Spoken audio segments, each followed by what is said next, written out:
पवित्र शास्त्र नवीन करार पूर्ण बायबल पान क्रमांक 320 याकोबाचे पत्र अध्याय 3 वचन 9 ते 12 पर्यंत। तिच्या योगे जो प्रभू व पिता त्याची आपण स्तुती करीतो आणि देवाच्या प्रतिमेप्रमाणे केलेल्या माणसांना तिच्याच योगे शापही देतो। एकाच तोंडातून स्तुती व शाप निघतात। माझ्या बंधूंनो, या गोष्टी अशा प्रकारे होता कामा नयेत। झऱ्याच्या एका छिद्रातून गोड पाणी व कडू पाणी निघते काय? माझ्या बंधूंनो, अंजिराला जैतुनाची फळे किंवा द्राक्ष वेलाला अंजीर येतील काय? तसेच खाऱ्या पाण्यातून गोड पाणी निघणार नाही। Hallelujah, hallelujah, hallelujah. ख्रिस्ताठाई जमलेल्या प्रियानो, प्रभूच्या वचनामध्ये सांगितलेलं आहे, तिच्या योगे जो प्रभू व पिता त्याची आपण स्तुती करीतो आणि देवाच्या प्रतिमेप्रमाणे केलेल्या माणसांना तिच्याच योगे शापही देतो। तिच्याच योगे म्हणजे या याकोबाच्या पत्रामध्ये याकोब या 3ऱ्या अध्यायात जिभेविषयी म्हणतो। या जिभेच्या द्वारे जो प्रभू आणि जो पिता त्याची आपण स्तुती करीतो आणि या जिभेच्या द्वारे आपण काय करतो? देवाच्या प्रतिमेप्रमाणे केलेल्या, देवाने बनवलेल्या, स्वतःच्या रूपाप्रमाणे घडवलेल्या माणसांना या जिभेच्या द्वारे शापही देतो। आणि पुढे वचन म्हणतं, एकाच तोंडातून स्तुती व शाप निघतात। माझ्या बंधूंनो, या गोष्टी अशा प्रकारे होता कामा नयेत असं वचन म्हणतं। झऱ्याच्या एका छिद्रातून गोड पाणी व कडू पाणी निघते काय? माझ्या बंधूंनो, अंजिराला जैतुनाची फळे किंवा द्राक्ष वेलाला अंजीर येतील काय? तसेच खाऱ्या पाण्यातून गोड पाणी निघणार नाही। इथे या वचनामध्ये जिभेबद्दल आपल्याला सांगितलेलं आहे। या जिभेच्या द्वारे आणि या तोंडातून आपण देवाची स्तुती करतो आणि आपला प्रभू व पिता या परमेश्वराची आपण स्तुती करतो आणि याच तोंडाने, या जिभेच्या द्वारे देवाने निर्माण केलेल्या माणसांना आपण शापही देतो। आणि बायबल पुढे वचनात सांगितलेलं आहे, एकाच तोंडातून देवाची स्तुती, देवाला धन्यवाद, देवाचा महिमा आणि त्याच तोंडातून लोकांना शाप देणं। वचन म्हणतं, माझ्या बंधूंनो, हे बरं नाही, हे योग्य नाही। या गोष्टी अशा प्रकारे होता कामा नाहीयेत की एकाच तोंडातून परमेश्वराची व पित्याची तुम्ही स्तुती करता आणि त्याच तोंडातून देवाने निर्माण केलेल्या लोकांना शिव्या श्राप देतात। बायबलमध्ये देवाचं वचन शिकवतं, असल्या गोष्टी तुमच्या हातून, तुमच्याकडून होता कामा नयेत आणि या गोष्टी चांगल्या नाहीयेत। आणि वचन म्हणतं, अंजिराच्या झाडाला कधी जैतुनाची फळे लागतील काय? किंवा द्राक्षीच्या वेलीला अंजीर येतील काय? नाही।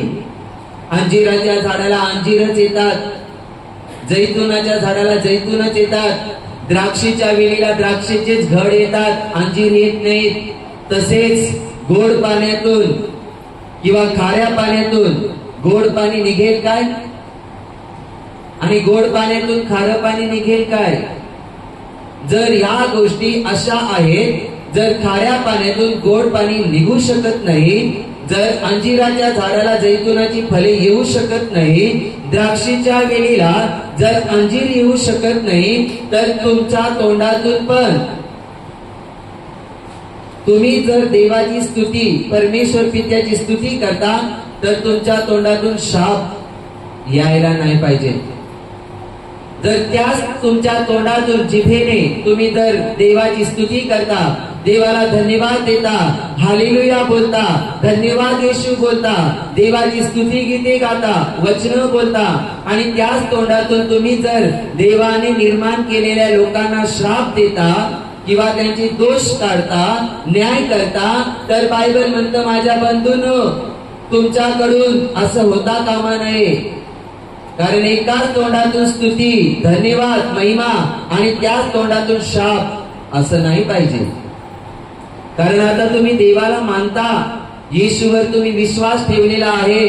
तर लक्षात ठेवा, या तोंडातून आपल्याला चांगलं बोलण्यासाठी, आशीर्वाद देण्यासाठी, देवाची स्तुती करण्यासाठी सांगितलेलं आहे.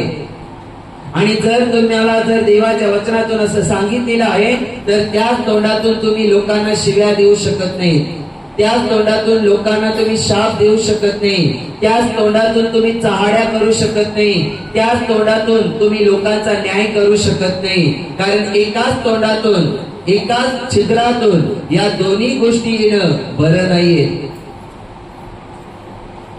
तुम्ही तुमच्या तोंडाच्या शब्दांच्या द्वारे शब्दांचं सामर्थ्य ओळखून घ्या की त्या शब्दांच्या द्वारे तुम्ही स्वतःला आशीर्वादित करू शकता आणि स्वतःला श्रापितही करू शकता. जर तुम्ही या तोंडातून, या जिभेच्या द्वारे चांगले शब्द काढले तर तुम्ही तुमचं पुढचं जे जीवन आहे ते तुम्ही योग्य रीतीने घडवत जाल. पण या तोंडातून जर तुम्ही शिव्या, श्राप, चहाड्या, चुगल्या आणि लोकांचा न्याय करायला लागलात तर पुढे तुम्ही तुमचं जीवन खराब करू शकता. म्हणून तुमचं जीवन तुम्हाला आशीर्वादित करायचं की श्रापित करायचं आता तुमच्यावर आहे.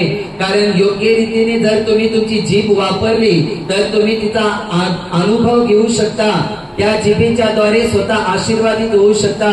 पण जर ही जीभ, हेच तोंड जर चुकीच्या पद्धतीने वापरलं तर तुम्ही त्याचाही वाईट अनुभव घेऊ शकता.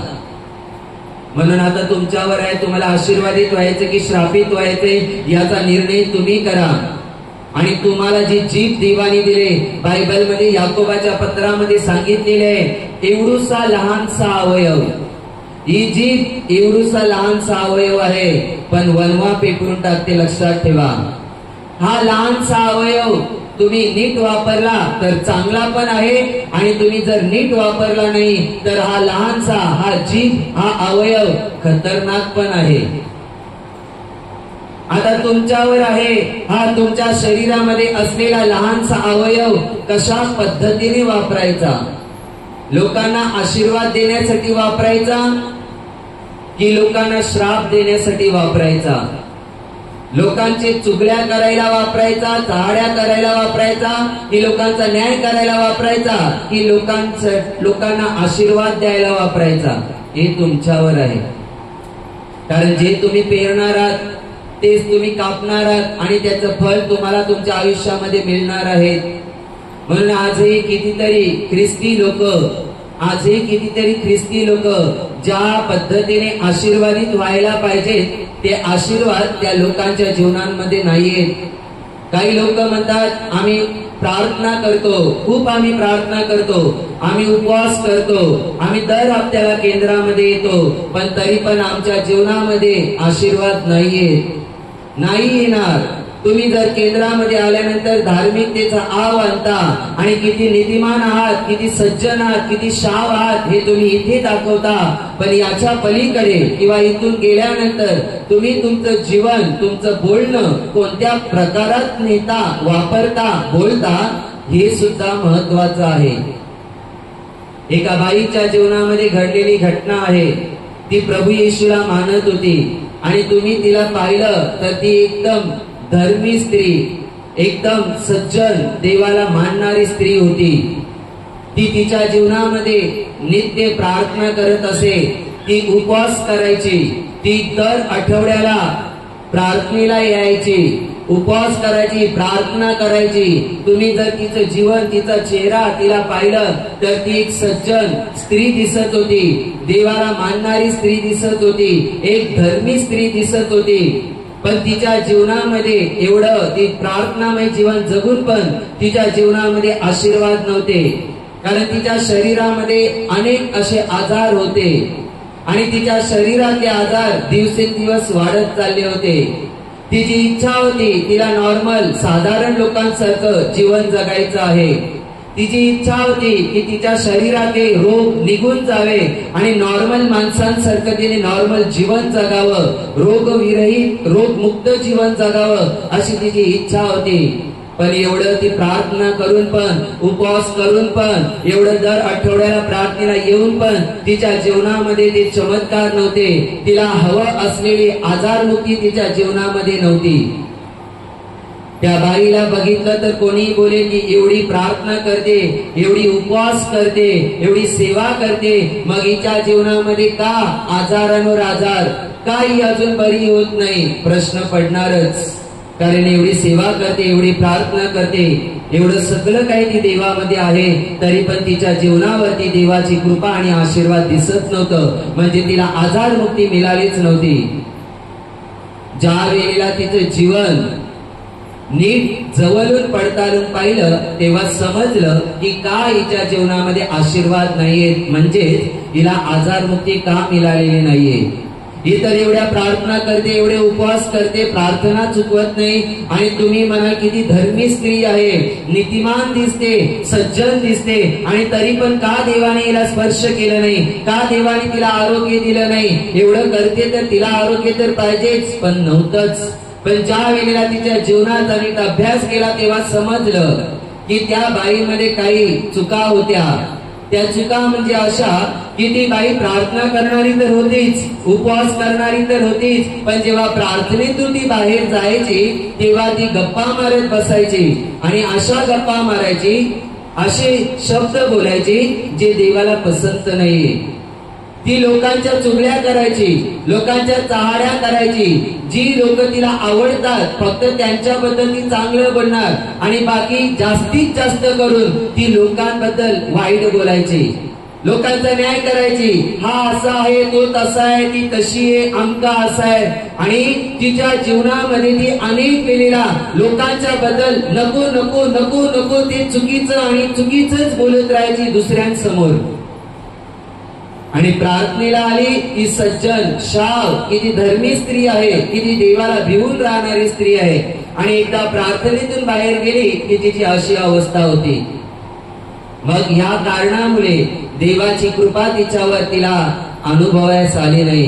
तिच्या तोंडच्या शब्दांमुळे तिने स्वतःच्या शरीराला श्रापित करून घेतलं, आणि तिच्या तोंडच्या शब्दांमुळे तिने तिचा नाश करून घेतला. ती बाई मरण पावली, पण तिला आरोग्य काही मिळालं नाही. का? कारण प्रार्थनेला आली तर तुम्ही बोला किती शाव दिसतो हा माणूस, किती धर्मी आहे, किती नीतिमान आहे, ही बाई किती सज्जन आहे, प्रभूला भिवून राहते, ही उपवास करते, हा उपवास करतो, हा प्रार्थना चुकवत नाही, सेवा करतो. आणि यांचं प्रार्थनेच्या बाहेरचं रूप पाहिलं तर एक वेगळंच रूप जे देवाला पसंत नाही. त्यामुळे या बाईवर देवाची कृपा झाली नाही. तुम्ही किती तास प्रार्थना करता आणि किती प्रार्थनेला येता, पण लक्षात ठेवा, तुम्ही जर इथे तर आपल्याला प्रार्थनेला येता तर असं समजू नका की फक्त केंद्रात गेल्यानंतरच देवाचं लक्ष तुमच्याकडे लागलं जातं, फक्त तेवढाच वेळ देव तुम्हाला बघतो. असं समजू नका की घरी तुम्ही 1 तास प्रार्थना करता, फक्त 1 तासच देव तुमच्यावर लक्ष लावतो आणि बाकीचे 23 तास तो तुमच्याकडे लक्ष लावत नाही, असं समजू नका.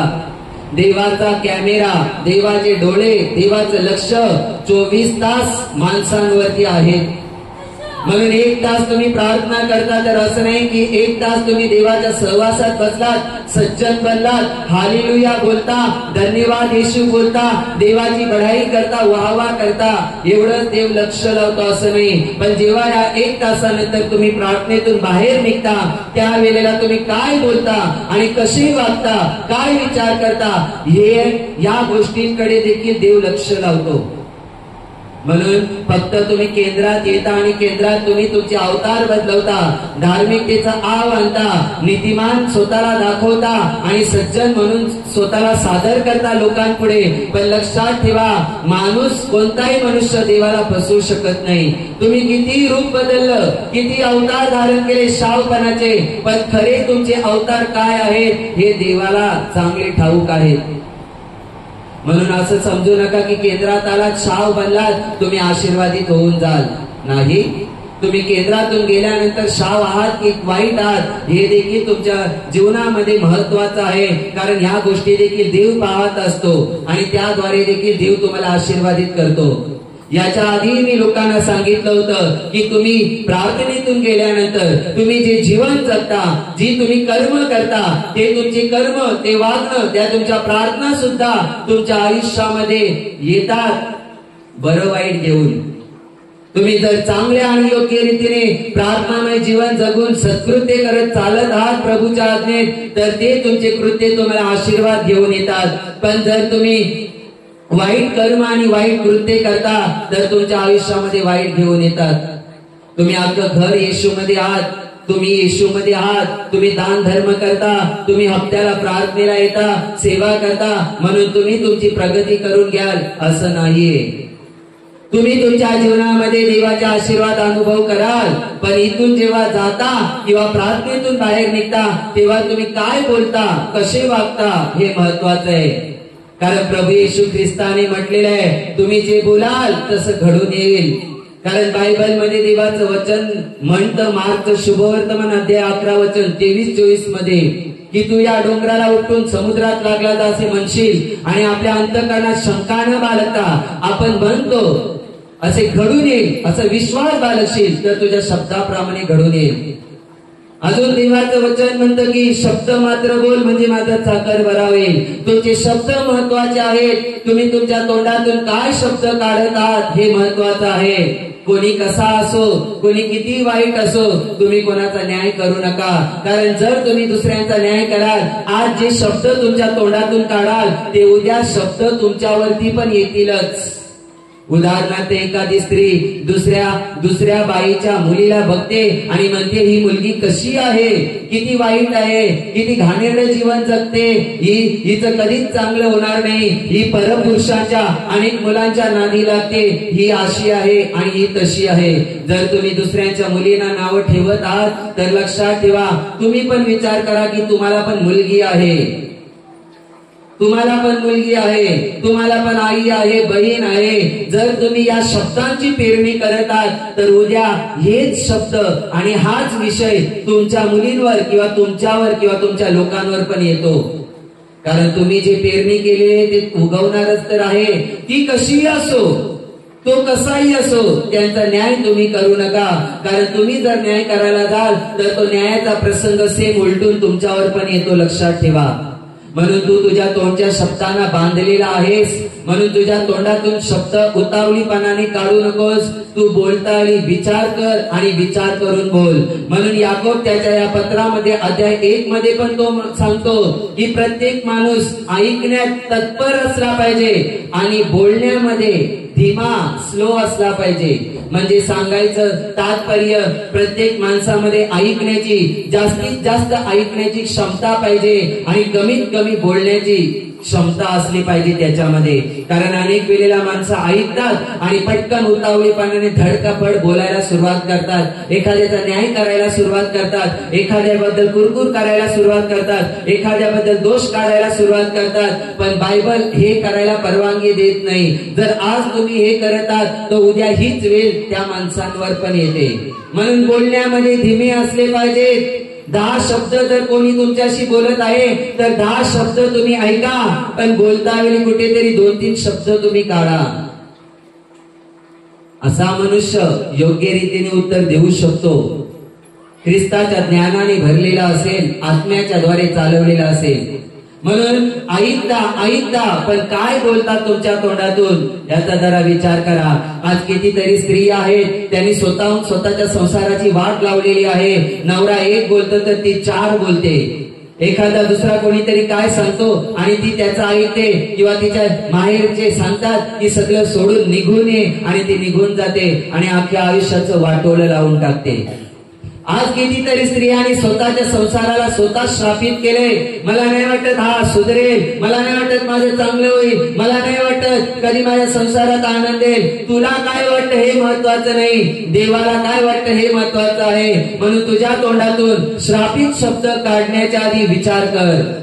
बायबलमध्ये सांगितलेले देवाचं वचन, जे तुमचा छळ करतात, जे तुम्हाला त्रास देतात, जे तुम्हाला सतावतात, त्यांना श्राप देऊ नका तर आशीर्वादच द्या असं वचन म्हणतं.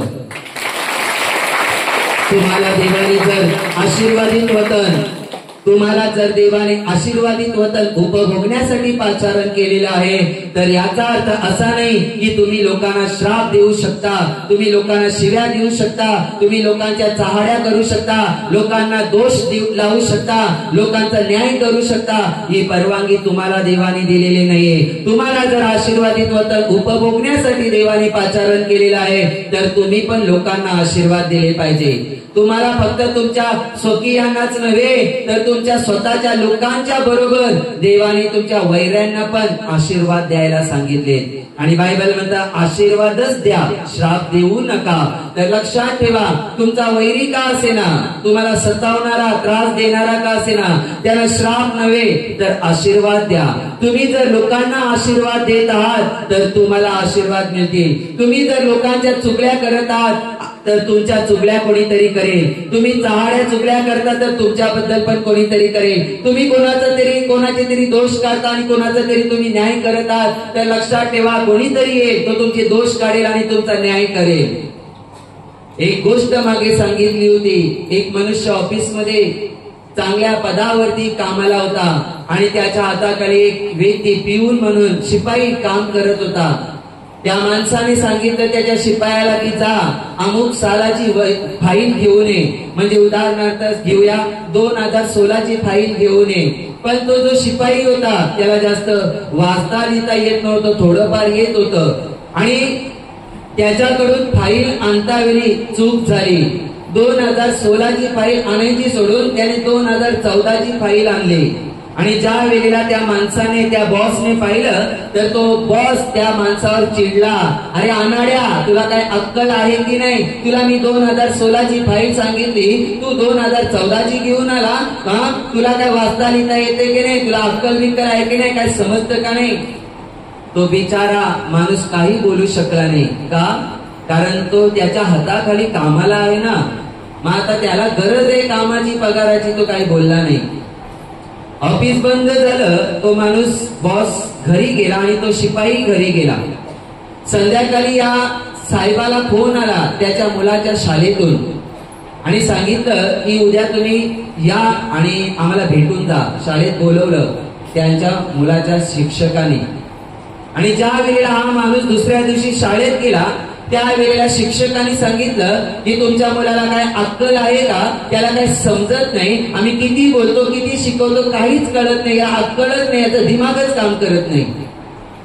मला सांगा, त्याने त्याचा न्याय केला, तो त्याला बोलला, तर इकडे याला त्याच्या मुलाबद्दल बोलणं ऐकावं लागलं की नाही? काहीच बोलू शकत नाही. पैसेवाला आहेस पण ते शिक्षक आहेत, नाही बोलता आलं, मुकाट्याने ऐकावं लागलं. तुम्ही कोणाचा न्याय करता? कोण काय आहे, कसं आहे, हे याचा न्याय तुमच्या तोंडाने तुम्ही करू नका. तुम्ही आज किती शाव असले पण तुम्ही जर दुसऱ्याचा न्याय करता, दोष काढता, तर तुमच्यावरती पण हे प्रसंग येतील. आणि कितीतरी लोक आज स्वतःहून श्रापित जीवन जगतात. का? कारण त्यांच्या तोंडातल्या शब्दांमुळे श्रापित जीवन जगतात. त्यांना हे कळत नाही की मला काय बोलायचं आहे, हे त्यांना कळत नाही. आणि लोक आशीर्वादित वचन बोलायची सोडून श्रापित वचन लोक बोलायला सुरुवात करतात. लक्षात ठेवा. म्हणून तुम्ही प्रार्थनेला इथे येता किंवा तुम्ही घरी रोज तासभर प्रार्थना करता, पण तुम्ही इथून गेल्यानंतर काय बोलता, या तोंडाचा वापर कसा करता? तुम्ही घरी पण प्रार्थनेतून बाहेर निघाल्यानंतर काय बोलता?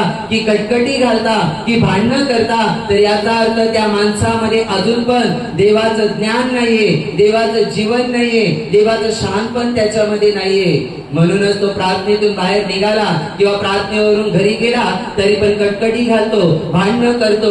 किंवा जर तुम्ही इथून बाहेर गेल्यानंतर एकमेकाला भेटता आणि एकमेकाचे जर दोष, दुसऱ्यांचे दोष जर तुम्ही दुसऱ्याजवळ काढता, तर याचा अर्थ तुम्ही तासभर केलेली प्रार्थना किंवा दिवसभर केंद्रात केलेली प्रार्थना याचं फळ तुम्हाला मिळणारच नाही.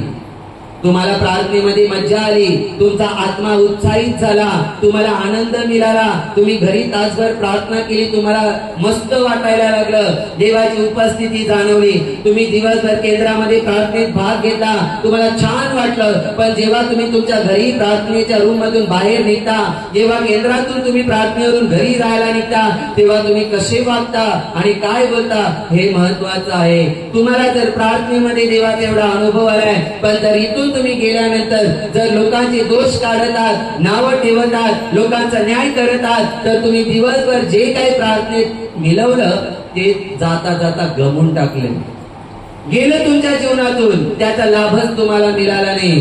म्हणून स्वतःच्या जिभेवर कंट्रोल ठेवा.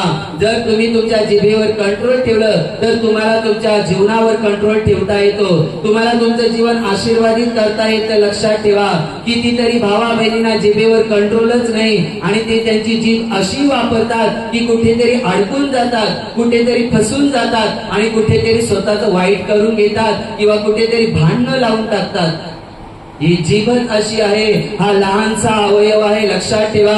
आणि बायबल म्हणतं जीभ ही आग आहे, ती अनितीची भुवन आहे. आपल्या अवयवात सर्व शरीर अमंगल करणारा अवयव जीभ आहे. ती सृष्टीचे चक्र पेटवणारी आणि नरकाने पेटवलेली अशी आहे. म्हणून जर तुम्हाला लक्षात ठेवा, एवढं जर वचन म्हणतं तर वचन हे पण सांगतं, तुम्ही जर तुमच्या जिभेवर कंट्रोल केला, तुम्ही जर तुमच्या जिभेला वश केलं, समर्थ ठरलात, तर तुम्ही तुमचं संपूर्ण शरीरावरही कंट्रोल ठेवू शकता. तुमच्या जीवनावर, तुमच्या विचारांवर आणि तुमच्या जीवनातल्या आशीर्वादांवर तुम्ही कंट्रोल करू शकता. पण बायबल म्हणतं, जिभेला जर वश करण्यास समर्थ ठरला नाही तर लक्षात ठेवा, ती तुमच्या जीवनामध्ये वणवा पेटवू शकते. म्हणून तुमची जीभ तुम्हाला तुमच्या कंट्रोल मध्ये ठेवून वापरायची आहे. जसं उदाहरण दिलंय या याकोबाने त्याच्या पत्रामध्ये, याकोबाचं पत्र अध्याय 3 मध्ये उदाहरण दिलेले आहे. घोड्याबद्दल त्यांनी सांगितलेले आहे. घोड्याच्या नाकामध्ये आपण घोड्याच्या नाकातोंडात आपण नाकातून लगाम लावतो आणि ती कशासाठी आपण लावतो की घोड्याला आपण आपल्या कंट्रोल मध्ये ठेवावं म्हणून. बरोबर, घोड्याला कंट्रोल मध्ये ठेवावं म्हणूनच ना. लक्षात ठेवा, जर ते लावलं आणि बायबल मध्ये देवाच्या वचनामध्ये सांगितलेलं आहे, घोड्यांनी आपल्या कैयात राहावं म्हणून आपण त्याच्या तोंडात लगाम घातला तर त्याचे सर्व शरीर आपण फिरवतो.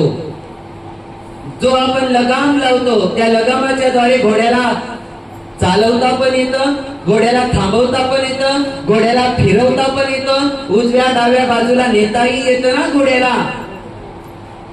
कारण का, त्याच्या तोंडात नाकात आपण लगाम घातलेली आहे, लगाम लावलेली आहे आणि त्या लगामाच्या द्वारे आपण त्या संपूर्ण घोड्याला कंट्रोल मध्ये ठेवतो. दुसरं सुंदर असं उदाहरण दिले की मोठमोठे तारू बघा, मोठमोठे जहाज बघा, मोठमोठ्या सोसाट्याचे जे वारे सुटतात त्या वाऱ्याने मोठमोठे तारू हलवले जातात समुद्रामध्ये, पाण्यामध्ये. तरी पण एवढूस सुकान जे असतं, सुकानदार त्याच्या इच्छेप्रमाणे त्या सुकानाचा वापर करून तेवढं मोठं जहाज स्वतःच्या मर्जीने चालवतो की नाही? चालवतो ना.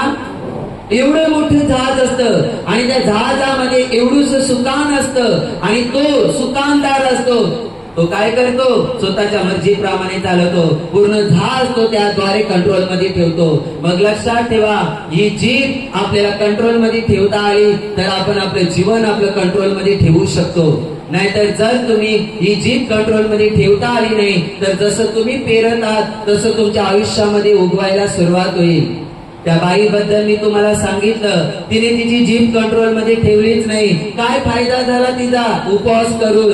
एवढे उपवास करते, एवढ्या प्रार्थना करते, न चुकता प्रार्थनेला येते, सगळं काही ठीक आहे, पण थोड्याशा तोंडामुळे तिने तिचं अख्खं आयुष्य संपून टाकलं आणि शेवटी ती बाई मेली. पण तिला तिच्या जीवनात देवाचा अनुभवकारी म्हणजे जे आरोग्य पाहिजे, आजारमुक्ती पाहिजे, ती आजारमुक्ती काही मिळाली नाही. आज तुम्हालाही सांगतो, तुम्ही तुमची जीभ, तुमचं तोंड कंट्रोल मध्ये ठेवा. या तोंडाच्या द्वारे, या जिभेच्या द्वारे तुम्ही तुमच्या जीवनाचं, तुम्ही तुमच्या संसाराचं, तुम्ही तुमच्या कामधंद्याचं वाटोळं लावू शकता किंवा आशीर्वादित करू शकता. पण आता तुमच्यावर आहे, तुम्ही कंट्रोल मध्ये ठेवणार आहात की नाही, की आजही प्रार्थना झाल्यानंतर तुम्ही बाहेर जाऊन कोणाच्या चहाड्या करणार आहात का, कोणाचे दोष काढणार आहात का, की कोणाचा न्याय करणार आहात का, की आज असं पास्टरांनी प्रवचन केलं, मला लागलं, मला झोमलं, आज पास्टरांनी असं शिकवलं, आज स्टेजवरच्यांनी असे गाणी गायले, आज स्टेजवरच्यांनी तसे गाणी गायले, आज खाली चहा वाटप करणाऱ्याने असा चहा दिला की तो ग्लास पडला, त्यांना काही कळत नाही का, जमत नाही का. आज तुम्ही इथून प्रार्थनेवरून निघाल तेव्हा काय करणार आहात? फक्त आजच्या पुरतं परिवर्तन नकोय, आजच्या पुरतं परिवर्तन केलं तर आजच्या पुरता आशीर्वाद तुम्हाला येईल, पण जर कायमचं परिवर्तन केलं आणि कायमची जीभ कंट्रोल मध्ये ठेवली तर कायमचे देवाची कृपा आणि अनुभव तुम्ही पाहत राहाल तुमच्या जीवनात. ख्रिस्तातही जमलेल्या प्रियानो, प्रभूच्या वचनामध्ये सांगितलेलं आहे, नीतिसूत्राच्या पुस्तकामध्ये अध्याय 18 वचन 21 मध्ये, जीवेच्या हाती मृत्यू व जीवन ही आहे, तिची आवड धरणारे तिचे फळ भोगतील. या जीवेच्या हाती काय आहे? मृत्यू, जीवन आहे, आणि तिची आवड धरणारे तिचं फळ भोगतील. तुमच्या तोंडात जीवन, मृत्यू, आशीर्वाद, श्राप हे तुमच्या तोंडात आहेत. ज्याला ही जीभ वापरता येते ना योग्य रीतीने, तो तिचे फळ भोगतो. ज्याला ही जीभ चांगली वापरता येत नाही ना, तो सुद्धा फळ भोगतो, पण वाईट भोगतो.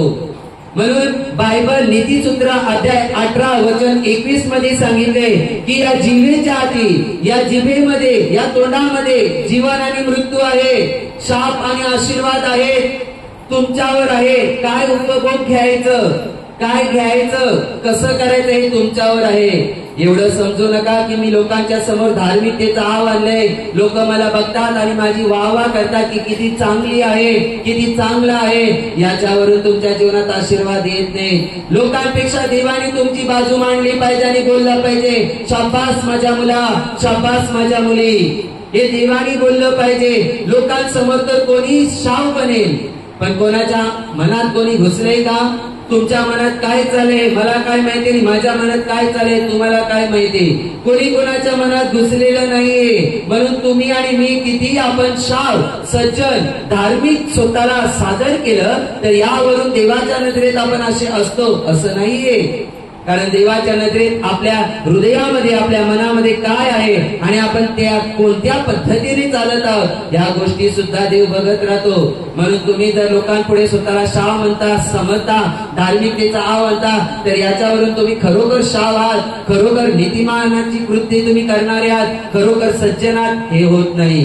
पण जेव्हा तुम्ही इथून प्रार्थना संपल्यानंतर जाता किंवा तुम्ही घरी तुम्ही प्रार्थना करता, तेव्हा प्रार्थनेतून बाहेर निघता, तेव्हा तुम्ही काय बोलता, कसे वागता हे महत्वाचं आहे. जर तुम्ही चुकीचं बोलता तोंडातून तर तुम्हाला तुमच्या आयुष्यामध्ये चुकीच्या गोष्टी भोगायला येतील. एका मुलीबद्दल मी मागे सांगितलं होतं की ती मुलगी शाळा शिकत होती आणि जसं तिला समजायला लागलं ती तेव्हापासून म्हणायची की मला फक्त 40 वर्ष जगायचं आहे.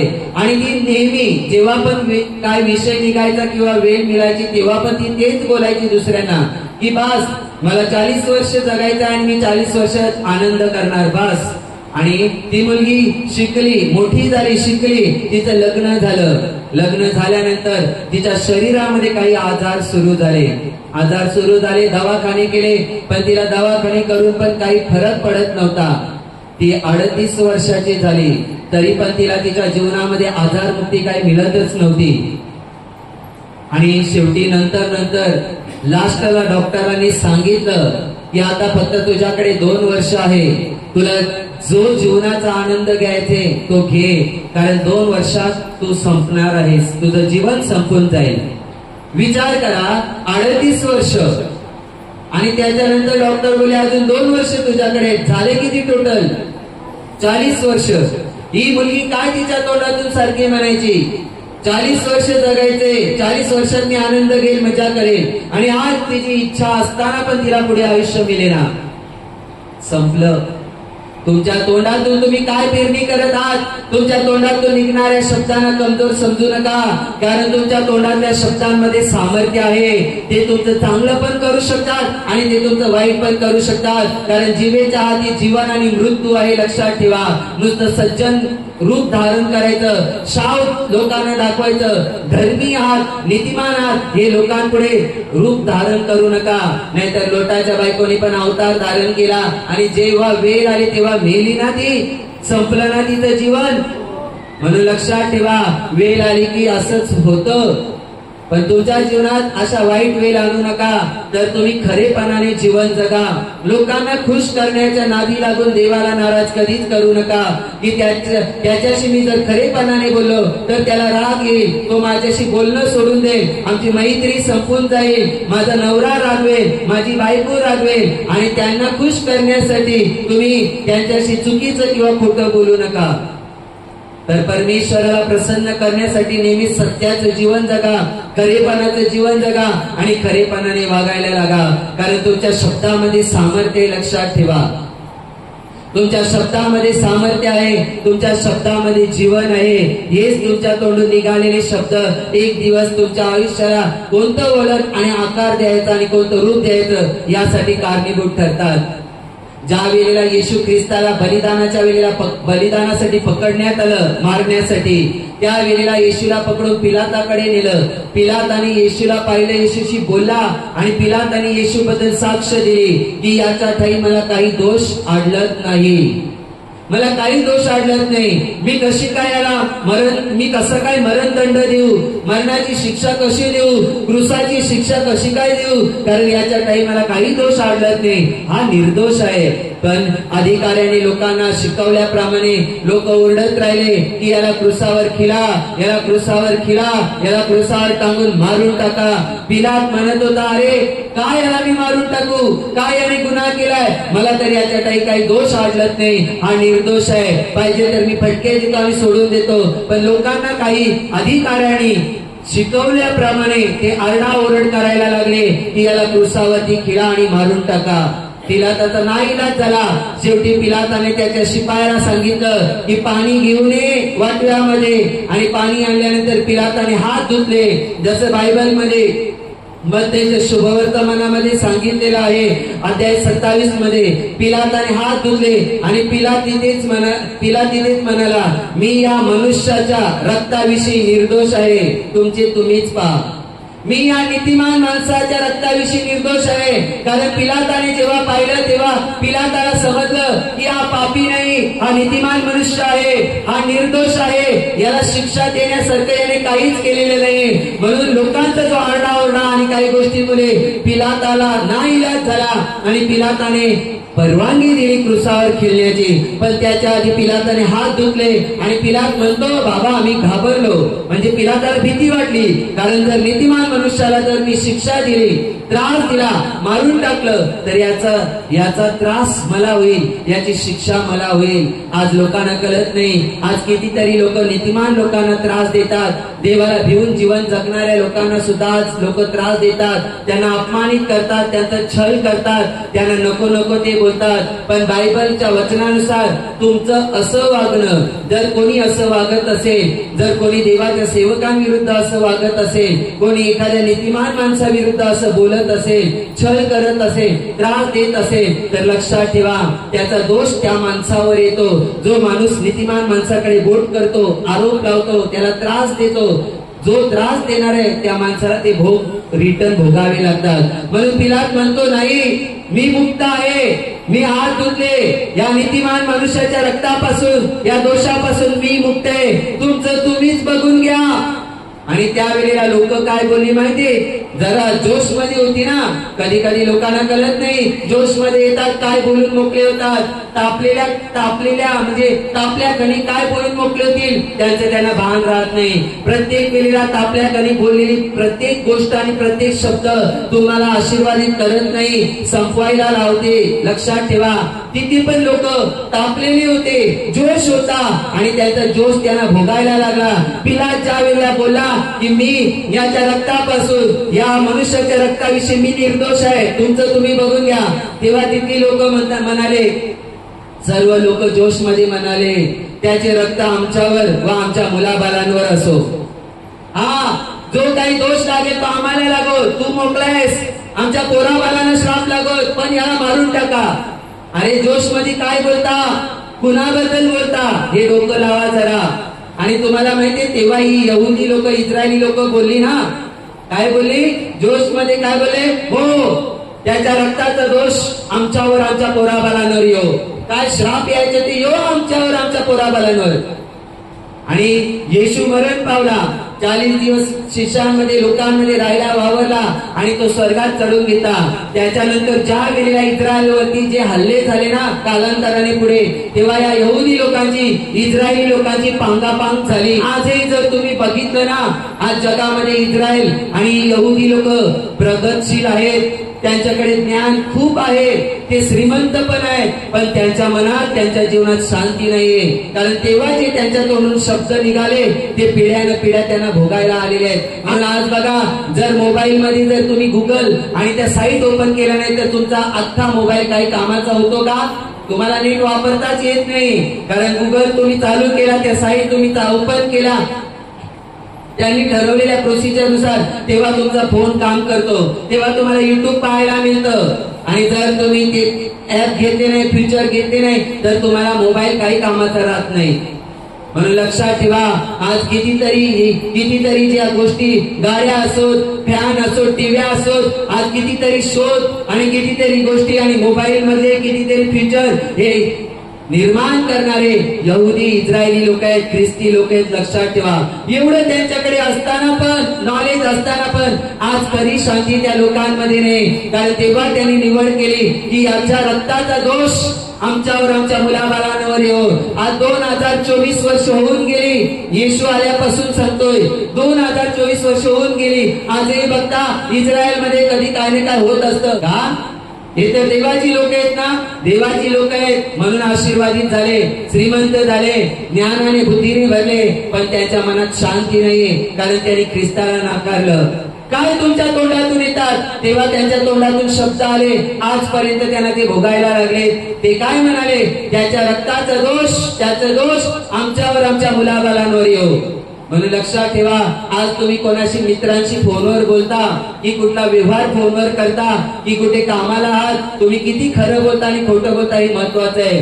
खोटं बोलून जास्त कमवलेलं कधी पुरत नाही, खरं बोलून थोडस कमवलं तरी देवाच्या कृपेने ते पुरलं जातं. लक्षात ठेवा, म्हणून सत्याने, खरेपणाने जीवन जगा. आज तुम्ही येशूमध्ये येऊन पण कितीतरी लोकांची कामच होत नाहीयेत, कितीतरी लोकांना कामच मिळत नाहीत, कितीतरी लोक बरेच होत नाहीत, कितीतरी लोकांची जीवन बदलतच नाही. कारण अनेक वेळेला त्यांचा जर अभ्यास केला तर त्यांचा तोंड त्यांना ग्रासलेला आहे.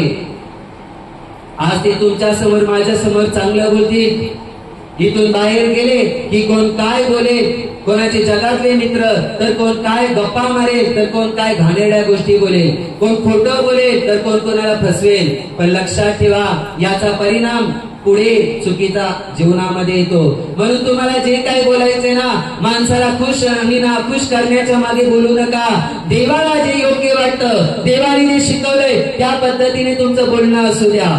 कारण बायबलमध्ये, उपदेशकाच्या पुस्तकामध्ये, बायबलमध्ये सांगितलेलं आहे, उपदेशकाच्या पुस्तकामध्ये, तुझ्या तोंडामुळे तुझ्या देहाला शासन होऊ देऊ नकोस. उपदेशक अध्याय 5 वचन 6 मध्ये म्हटलेलं आहे, तुझ्या तोंडामुळे तुझ्या देहाला शासन म्हणजे शिक्षा होऊ देऊ नकोस. तुमच्या शरीराला शिक्षा, आज अनेक शिक्षा माणसाच्या शरीराला कशामुळे येत माहितीये? त्याच्या तोंडामुळे. आज तुम्ही चोरी करायला कंट्रोल करता, आज तुम्ही कोणाला मारायला कंट्रोल करता, आज तुम्ही कुठलं तरी एखादं चुकीचं काम करायला कंट्रोल करता. पण आज कितीतरी लोक त्यांच्या तोंडच्या शब्दांना कंट्रोल करत नाहीत. आज कितीतरी लोक असे की देवाशी आणि देवाच्या सेवकाशी खोटं बोलतात, येतात गोड गोड बोलतात आमच्याशी आणि त्यांना वाटतं की आम्ही यांना आमच्या बाजूने करू, गोड बोलून आम्ही यांना फसवतो. त्यांना काय वाटतं की आम्ही यांना फसवतो. पण प्रेषितांची कृत्यामध्ये वाचलं तर अनन्या सप्फिराने जी जागा जमीन विकली आणि त्याचा जो पैसा आला होता तो पैसा पेत्राच्या जवळ आणला, शिष्याजवळ, देवाच्या सेवकाजवळ आणला आणि त्याला म्हणतात एवढ्याला विक्री घे. पेत्र म्हणतो, अनन्या काय बोलतोस? सैतानाने तुझं मन भरवलं का? तू माझ्याशी नाही पवित्र आत्म्याशी लबाडी केलीस. तुला काय वाटलं? तू पेत्राशी खोटं बोलतोस, गोड गोड बोलतो, करतो आणि तुला काय वाटलं सेवकाला फसवतोस? नव्हे, जो तुला शरीराच्या डोळ्याने देवाचा सेवक दिसतो, तुला वाटतं त्या माणसाशी बोलतो, पण खरी हकीकत तू माणसाची नव्हे, त्याच्यामध्ये बसलेल्या पवित्र आत्म्याशी तू बोलतोस. म्हणून काही लोक मी पाहिली, काही लोक सेवा करणारी पाहिली, प्रार्थनेला येणारी पाहिली, सहज देवाच्या सेवकांशी पास्टरांशी खोटं बोलतात. सहज.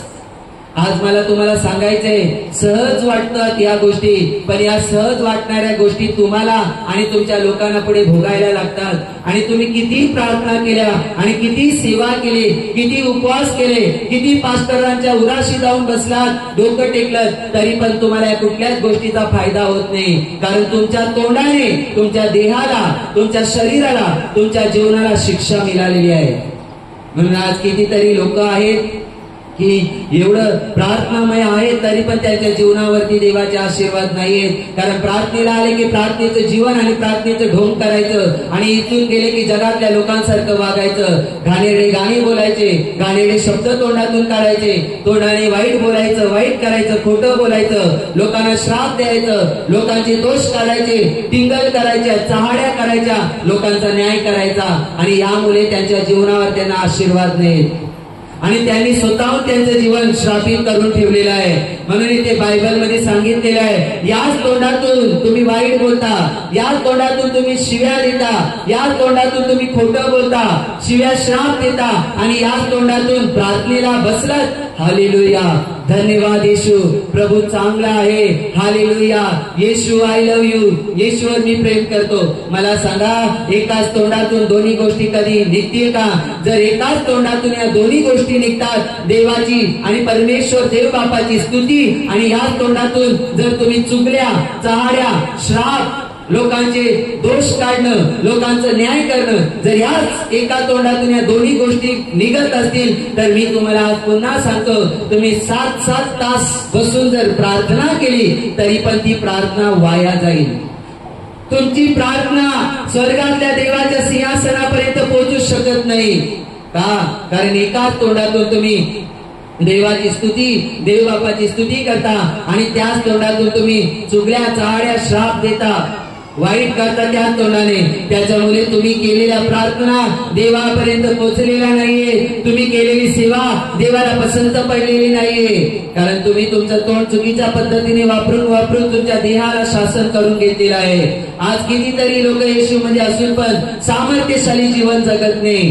तुम्हाला जर सामर्थ्यशाली जीवन जगायचं असेल, तुम्हाला जर अभिषेकाने भरलेलं जीवन जगायचं असेल, तुम्हाला जर आशीर्वादी जीवन जगायचं असेल, तुम्हाला जर तुमच्या प्रत्येक प्रार्थनेचं उत्तर पाहिजे असेल, तुम्हाला जर तुमच्याद्वारे अनेक लोक आशीर्वादित झाली पाहिजेत असं वाटत असेल, तर तुम्हाला तुमच्या तोंडावर पण कंट्रोल ठेवावं लागेल. जसं शरीरावर तसं तुमच्या तोंडावर पण तुम्हाला कंट्रोल ठेवावं लागेल. लक्षात ठेवा, जर तुम्ही तुमच्या तोंडावर कंट्रोल ठेवाल तर लक्षात ठेवा, तुमच्यामध्ये सामर्थ्य, अभिषेक वाढेल आणि तुमच्या प्रार्थनांना देव उत्तर देईल. कारण तुमच्या तोंडातून, या तुमच्या तोंडाच्या झिऱ्यातून तुम्ही कडू पाणी, खारट पाणी काढलेलं नाही, गोड पाणी, जीवनाची वचनं आणि चांगले शब्द तुम्ही काढतात. म्हणून ते तुमच्यासाठी आशीर्वादाचं कारण बनलेले आहेत.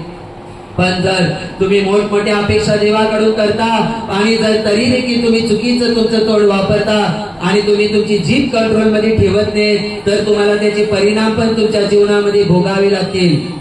त्याचे परिणाम तुमच्या जीवनावर येतात आणि त्याचे परिणाम चुकीचे होतात. म्हणून तुम्हाला जी जीभ, जो लहानसा अवयव देवाने दिलेला आहे, तो कंट्रोल मध्ये ठेवा.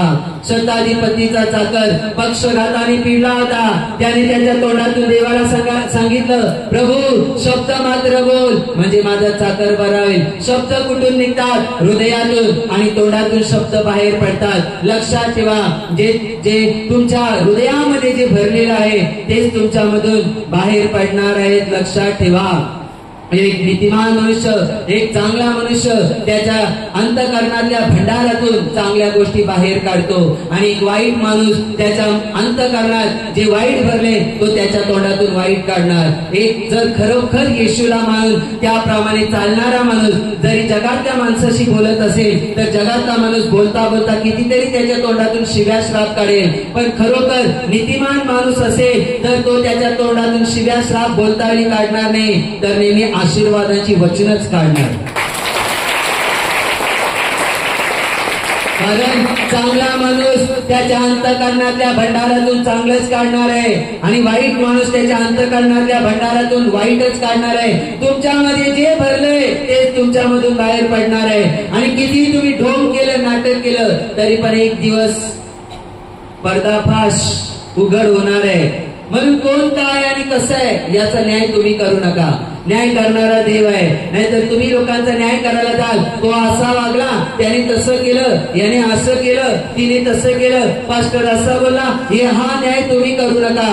तो देव करणार आहे. तुम्ही जर लोकांचा न्याय कराल, तुमच्यामध्ये जर दया नसेल तर तुमचा न्याय दये वाचून होईल आणि तुमच्यावर पण ते प्रसंग येतील. म्हणून लोकांना हिनवण्यापेक्षा, लोकांचे दोष काढण्यापेक्षा, लोकांना सतवण्यापेक्षा, त्रास देण्यापेक्षा, सांगायचं झालं तर या जिभेने वाईट बोलण्यापेक्षा, लोकांना या जिभेने त्रास देण्यापेक्षा नीतीची कृत्य करा.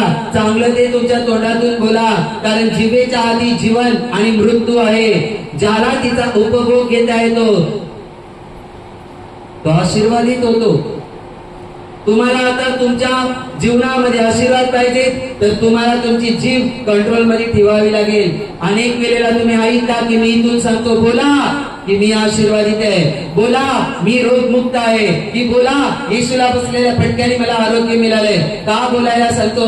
कारण या तोंडाच्या द्वारे, या जिभेच्या द्वारे जर तुम्ही तुमच्या शरीराला, देहाला शासन करून घेतलेलं आहे तर आज येशूच्या नावात चांगलं बोला, वचनाची घोषणा करा आणि या तोंडाच्या द्वारे, या तोंडातून जिभेच्या द्वारे निघणाऱ्या शब्दांच्या द्वारे स्वतःला आशीर्वादित करून घ्या.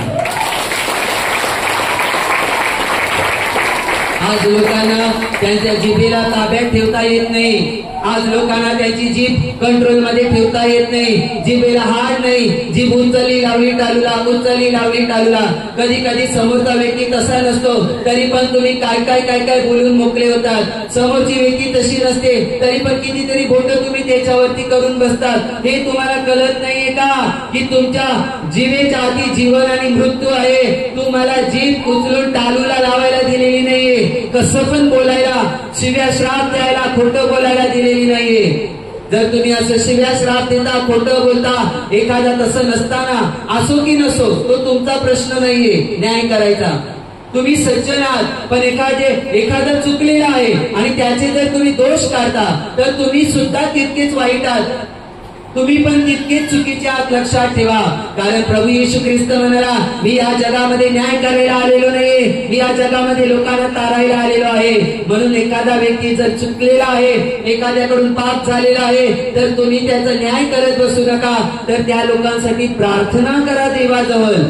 कारण जर देवाने त्याला पाचारण केलेलं आहे तर देव त्याचा उद्धार पण करणार, देव त्याला सुधरवणार पण. जर देवाचा आणि त्याचं देव आणि तो एक झालेला आहे तर तुम्ही बोट त्यांच्याकडे करू नका. म्हणून लक्षात ठेवा, अनेक लोकांकडून, तुमच्या माझ्याकडून यापूर्वी खूप पाप झाली, पण प्रभू येशू जवळ आल्याने आपली पापांची क्षमा झाली, नीतिमान बनलेलं. म्हणून लक्षात ठेवा, पूर्वीची पाप आठवून आजही लोकांकडे बोट करू नका.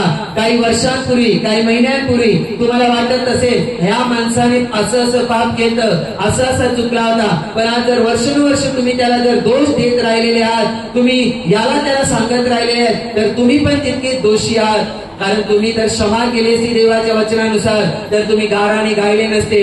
क्षमा करणं, क्षमा केले म्हणजे ते पूर्णपणे पुसून टाकणं मेमरीतून आपल्या.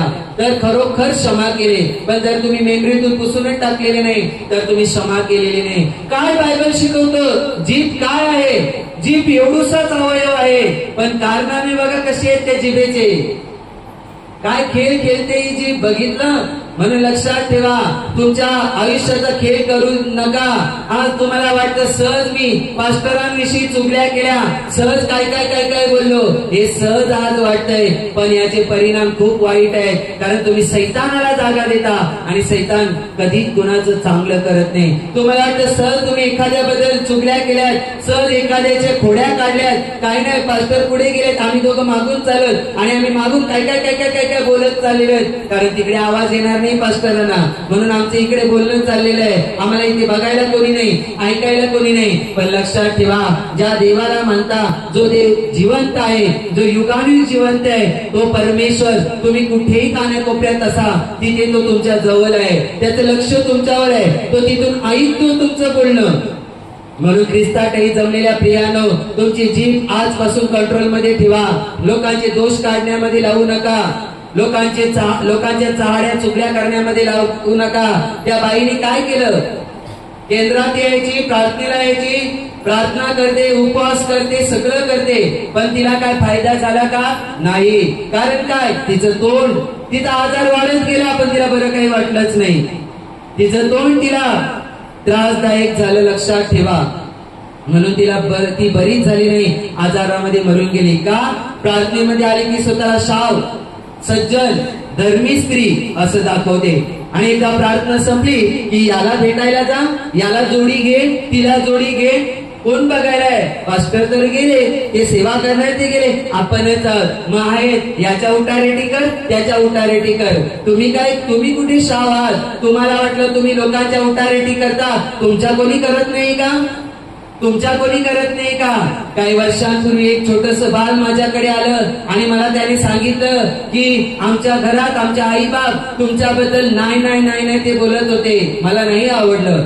जर या छोट्याशा बालकाला कळतं की माझ्या आई बाप घाणेरडं बोलतात आमच्या पास्टरांबद्दल, सेवकाबद्दल, जर त्याची टूप पेटे, तर एवढ्या मोठ्या स्त्रीचं, त्या नवरा बायकोचं दिमाग का चाललं नाही की आम्ही देवाच्या सेवकाबद्दल बोलतो. आणि बायबल जुन्या करारामध्ये सांगतं की तू तुझ्या निजायच्या खोलीत सुद्धा कोणाला शिव्या श्राप देऊ नकोस, किंवा राजाला, अधिकाऱ्याला शिव्या श्राप देऊ नकोस. देशील तर एखादा आकाशात पाखरू तुझ्या खोलीत खिडकीजवळ येईल, तुझे शब्द चोरून घेऊन जाईल आणि पसरवेल. म्हणून लक्षात ठेवा, तुम्ही म्हणता आम्ही आमच्या घरी कोणाबद्दल तरी बोलतो, कोण आहे ऐकायला, कोणाला कळणार आहे? पण असं समजू नका, परमेश्वर जिवंत आहे, परमेश्वराचं अस्तित्व संपूर्ण पृथ्वीवर आहे. तुमचं तोंड जर तुम्ही चुकीचं वापरता, तर हे तुमचं तोंड तुम्ही गुपचूपपणे चुकीचं वापरा की दुसऱ्यांजवळ वापरा, पण तुम्हाला त्याचे श्राप भोगावे लागतील. म्हणून एखाद्या स्त्रीने असा गैरसमज करू नये की तिने दुसऱ्यांच्या पोरीनं नावं ठेवली, माझी पोर सज्जन शाव, तिला कोणी बोलणार नाही. तुमची पोरगी किती सज्जन शाव असली तरी तुमच्या पोरीला नावं ठेवतील, कारण तुम्ही दुसऱ्यांच्या पोरीना नावं ठेवून पेरणी केलेली आहे, म्हणून ते तुमच्या आयुष्यामध्ये उगवलेले आहे. तुमचं तोंड तुम्हाला ग्रासत. जर तुम्ही दुसऱ्यांच्या पोरीना आशीर्वाद देता, ती कशीही असो, पण ती वाईट असो, ती पापी असो, कशीही असो, कोणी कसा का असेना, पण जर तुम्ही दुसऱ्यांना आशीर्वाद देता, देवाच्या प्रेमाने भरलेले आहात तुम्ही आशीर्वाद देत असाल तर, आणि जर दुसऱ्यांना आशीर्वाद देतात तर ते तर होतील, पण त्यांच्यापेक्षा अधिक तुम्ही आणि तुमची मुलं बाळ आशीर्वादित होतील. म्हणून नुसतं तोंडाने देवाला मानतो एवढं बोलून होत नाही. जर तोंडाने देवाला मानता, हृदयाने देवाला मानता, तर देवाने सांगितलेले शब्द आणि त्याच्या आज्ञा घेऊन चाला. लक्षात ठेवा, ही जीभ लहानसा अवयव आहे. मोठ्या गोष्टींची फुशारकी मारते ही जीभ. अनेक लोकांना फुशारक्या मारायला आवडतं, अनेक लोकांना काही नसताना पण बडाया मारायला आवडतं, अनेक लोकांचे खायचे वादे, तरी पण याचा मिजाज बघायचा फक्त की जसे करोडपती. कशाला? फुशारक्या मारू नका. बायबल मध्ये वचन म्हणतं, याकोब म्हणतो पत्रामध्ये, लहानशी जीभ मोठमोठ्या गोष्टींच्या फुशारक्या मारते. आणि कधी कधी या मोठमोठ्या गोष्टी ज्या फुशारक्या मारताना त्या भोगायला लागतात. अरे तुम्ही तोंडाने काय काढत आहात? तुम्हाला वाटतं माझं बरं चाललंय, सगळं आज बरं चाललंय जे वाटतंय, उद्या कधी खड्ड्यात पडेल कळणार पण नाही. जिभेचा वापर काय केला? दुसऱ्यांना नावं ठेवायला, चुगल्या करायला, श्राप द्यायला. कसा वापर केला? बायबल मध्ये देवाने वचनात सांगितले, आशीर्वाद द्या, आशीर्वादच द्या, श्राप देऊ नका. बायबल मध्ये देव म्हणतो, वैऱ्यांनाही आशीर्वाद द्या तुमच्या. आज जर तुम्ही तुमच्या लोकांबद्दल किंवा जे बंधू वर्ग आहेत, प्रभूला मानणारी लोक, बहीण भाऊ आहेत, त्यांना पण, किंवा तुमच्या भावा बहिणींना, घरच्यांना जर तुम्ही चांगलं बोलू शकत नाही, तर तुम्ही वैऱ्यांना कधी आशीर्वाद देणार आहात? तुम्ही जर पास्टरला चांगलं बोलू शकत नाही, तर तुम्ही तुमच्या आई बापांना काय चांगलं बोलणार आहात? नाही बोलणार. देवाचा सेवक हा तुम्हाला देवाने दिलेला अधिकारी, आत्मिक बाप, आत्मिक गुरु असतो. जर त्याची तुम्ही भीड धरत नाहीये, त्याच्या आज्ञेमध्ये तुम्ही राहत नाही, त्याच्या विरुद्ध जर तुम्ही मागून पुढून बोलता, तर तुम्ही तुमच्या जन्म देणाऱ्या आई बापांना काय पुसत असाल, काय विचारत असाल, करूच शकत नाही. तुमची जीभ तुम्हाला ग्रासून टाकते आणि अनेक लोकांची जीवन श्रापित झाल्यात त्यांच्या तोंडामुळे. आजही कितीतरी लोक प्रार्थनेला येतात म्हणून येतात, प्रार्थनेला येतात, सेवा करतात, सगळं करतात, पण जर त्यांचं जीवन जर नीट पाहिलं तर त्यांच्या जीवनावर आशीर्वाद नाहीयेत, नाहीयेत आशीर्वाद. आम्ही नाही फसवत की येशूत आला तर 100% तो आशीर्वादित होशीलच, हे आम्ही सांगत नाही. येशूत येऊन जर येशूच्या म्हणण्याप्रमाणे वागत असेल तर तू नक्की आशीर्वादित होशील.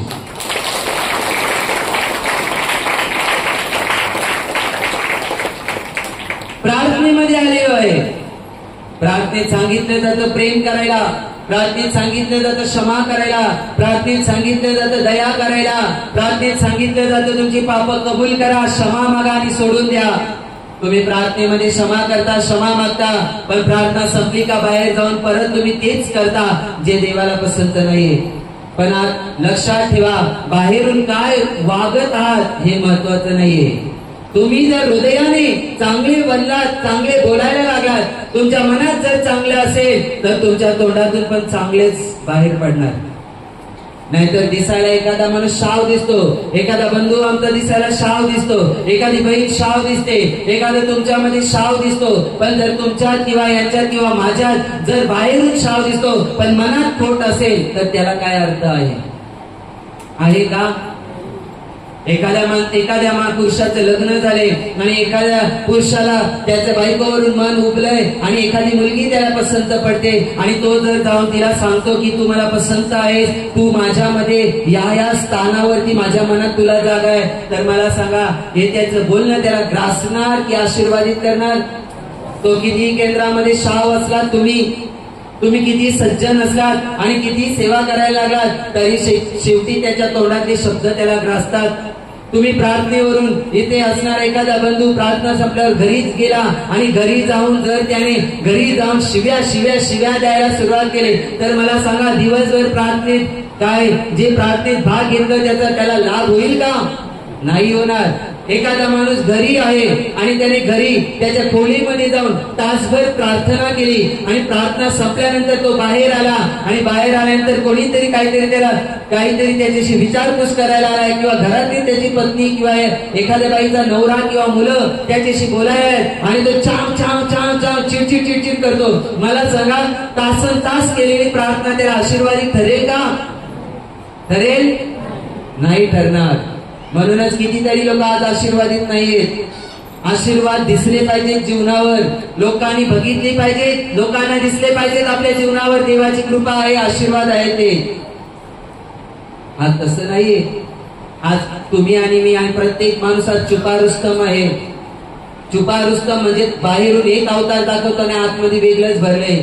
छुपा रुस्तम म्हणजे तुम्ही माझ्याशी तोंडावर गोड गोड बोलाल पण तुम्हाला आतून माहिती तुम्ही कितीतरी शब्द खोटं बोललेले आहात माझ्याशी. हे छुपा रुस्तमची काम आहेत. तुम्ही इथे याल, शाव बसा, इथे स्त्रिया डोक्यावर पदर घेऊन शांत बसतील, पुरुष शांत प्रवचन ऐकतील, तोंड शाव ठेवतील, याच्यावरून तुम्ही सज्जनात असं होत नाहीये. पण जेव्हा तुम्ही प्रार्थनेतून बाहेर निघता किंवा केंद्रातून बाहेर जाता तेव्हा तुम्ही काय बोलता आणि कसे वागता याच्यावर सुद्धा तुमचे आशीर्वाद अवलंबून राहतात. याच्यावर सुद्धा तुमचे आशीर्वाद अवलंबून राहतात. म्हणून हिजकिया राजा ज्या वेळेला देवाचा सेवक आला आणि म्हणाला की तुझ्या घराण्याची निर्वाह कर कारण आता तू मरणार आहेस, त्या वेळेला त्याने हे ऐकलं, त्याच्या हृदयाला ठेच पोचली आणि त्याने लगेच संदेशला गेल्याबरोबर भिंतीकडे तोंड केलं आणि रडून रडून प्रार्थना केली की देवा तुला माहित आहे मी कशा पद्धतीने जीवन जगलो, मी किती लोकांचा विचार केला, तुझी कशी सेवा केली, कसा वगैरे तुला सगळं माहित आहे. आणि देवाने त्याच्यावर कृपा केली आणि त्याला 15 वर्षाचं आयुष्य वाढवून दिलं. मग बघा त्याने त्याच्या प्रार्थनेमध्ये त्याला तोंड होतं बोलायला. आज तुमची कर्म आणि कृत्य अशी आहेत की तुम्ही तोंडावर किंवा बोलण्याच्या द्वारे दाखवता किंवा बोलून दाखवता की तुम्ही सज्जनात शाव आहात, परंतु बायबल स्पष्टपणे शिकवतो रोमकारास पत्रामध्ये सर्वांनी पाप केलं आणि देवाच्या गौरवाला उणे पडले. कोण नाही निष्पाप, ना मी, ना स्टेजवरचे, ना खालचे, जगातला कोणी निष्पाप नाही. निष्पाप निष्कलंक एकच आहे, प्रभू येशू ख्रिस्त. त्याच्या व्यतिरिक्त जी लोक येशूला मानणारी आहेत, ज्यांना पापांची क्षमा झालेली आहे, ती लोक निष्पाप नाहीत, नीतिमान आहेत. नीतिमान म्हणजे ज्याला पापांची क्षमा झाली त्यांना नीतिमान म्हणतात. म्हणून लक्षात ठेवा, आपला अवतार आपल्याला माहिती आहे, म्हणून लोकांची अवतार बघून खोड्या करू नका. ही अशी आणि तो तसा बंद करा. कारण बोलणारा किती शाव आहे हे देवाचं वचन आम्हाला शिकवतं. म्हणून स्वतःला आणि स्वतःच्या तोंडच्या शब्दांना आता आकार द्या. तुमची जीभ कंट्रोल मध्ये ठेवा. जर तुम्ही तुमची जीभ कंट्रोल मध्ये ठेवलात, जसं घोड्याचं लगाम आपल्या हातात असतं आणि घोड्याचं शरीर आपण कंट्रोल मध्ये ठेवतो, एक सुकानदार त्याच्या हातामध्ये जे सुकान असतं त्याद्वारे पूर्ण जहाज तो कंट्रोल मध्ये ठेवतो, तशी जीभ आहे. जिभेवर कंट्रोल ठेवा. जिभेवर कंट्रोल ठेवा म्हणजे बांधून ठेवा, चिटकवून ठेवा असं नाही. जिभेवर कंट्रोल ठेवा म्हणजे तुमच्या जरा बोलण्यावर कंट्रोल ठेवा. कोणी कसा का असेना तुम्ही दोष काढू नका. तुम्ही कोणाचा न्याय करू नका की हा पापी आहे तरी पण ह्याला ही सेवा दिली, ती पापी आहे तरी पण ती लोकांच्या डोक्यावर हात ठेवते, हा न्याय तुम्ही करू नका. देव बघून घेईल, देवाचं ते देव बघून घेईल काय ते. तुम्ही कोणाचा न्याय करू नका, कारण बोलणारा किती शाव असतो हे त्याचं त्याला कळतं. म्हणून मी सुद्धा तुम्हाला बोलू शकत नाही की तू पापी आहे, तू पापी आहे, तू पापी, चल हट नाही बोलू शकत. मी जरी प्रवचन करतो, देवाची कामं करतो, देव माझ्या बरोबर आहे, तरी पण हे शब्द मला तुम्हाला बोलण्याचा अधिकार नाहीये. कारण मला माहितीये मी पण पापी होतो, पण देवाने माझ्यावर कृपा केली आणि मला क्षमा केलेली आहे. म्हणून जर माझी एवढी घाणेरडी पाप त्यांनी मला क्षमा केलेली आहे, तर देवाने पण मला दया करायला, क्षमा करायला सांगितलेली आहे. म्हणजे या तोंडाने माझ्याकडून दया आणि क्षमा होत नाही, तर मला पण माझ्यावर दया देव करणार नाही. लक्षात ठेवा. कारण बायबल म्हणते ज्याने दया केली नाही त्याचा न्याय देव वाचून होईल. म्हणून फोनवरती बोलता वेळी पण जरा विचार करून संवाद साधा. चुकीचे कॉन्टॅक्ट असतील, घाणेरडं बोलणं असेल, अश्लीलतेचे शब्द असतील, कॉन्टॅक्ट बंद करा, ब्लॅक लिस्टला टाकून द्या. तुम्ही कोणाची दोष काढतात, शिव्या देतात, कोणाला श्राप देतात, हे सुद्धा घाणेरडं बोलणं आहे, हे सुद्धा पाप आहे. म्हणून तुम्हाला जर सामर्थ्यशाली जीवन जगायचं असेल तर तुमच्या जिभेवर कंट्रोल ठेवा. तुम्हाला अभिषिक्त जीवन जगायचं असेल तुमच्या बोलण्यावर, शब्दांवर कंट्रोल करा. कारण तुम्ही जर तेच बोललात जे देवाला पसंत आहे, तर लक्षात ठेवा स्वर्गातून देवाची कृपा तुमच्यावर होईल आणि तुम्ही एक सामर्थ्यशाली जीवन जगाल आणि तुमच्या शब्दांच्या द्वारे तुम्ही आणि ज्यांना आशीर्वाद द्याल ते सुद्धा आशीर्वादित होतील.